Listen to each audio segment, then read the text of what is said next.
Guys, I am going to, do you like my painting? I painted that. Usually you can't see it. So I'm going to read an excerpt from Marshfield Dreams, which is a book written by Ralph Fletcher. You might have heard me talk about him before. He's a really, really famous author and teacher of writing. And I've used a lot of his stuff this year. So I'm going to read an excerpt from that about home for him. And it's called Marshfield, so it goes with what we're learning about today. There's a town called Marshfield in the state of Vermont. You can also find a Marshfield in Maine, one in Missouri, and one in Wisconsin. I grew up in Marshfield, Massachusetts. The curly part of Massachusetts that sticks out into the ocean is Cape Cod. Marshfield sits on the ocean just above that curl.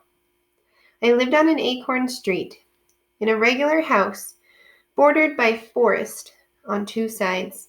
Dad owned 7 acres of woods in back. Across the dirt driveway we had Ailes Woods, a forest of pine trees. The pines dropped millions of needles, which gave the forest floor a nice springy feel. Those trees were great for climbing.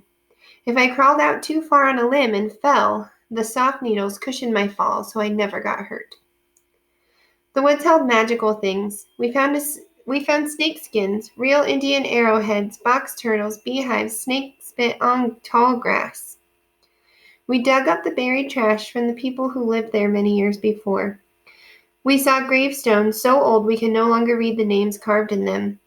We found all kinds of mushrooms. Some were edible and some were poisonous toadstools. Mom said to think of them as strangers. Some are good, some are bad, and since you can't tell the difference, it's best just to leave them alone. One morning in the woods, I stepped into a fairy ring of mushrooms, a big circle 10 feet across. There was a tiny stream in our backyard, small enough so you could step from one bank to the other.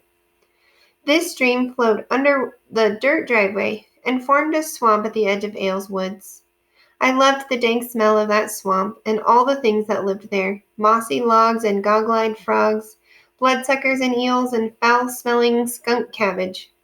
Doesn't exactly sound great, but since it's his home, that smell probably just reminds him of being home. Half the swamp was underwater, and the other half contained thick, dense mud. It was impossible to walk through that mud without getting stuck.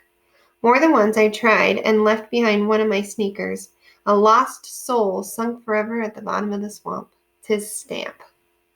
I got in trouble for that, but today I'm glad to know that something of mine was left behind in Marshfield.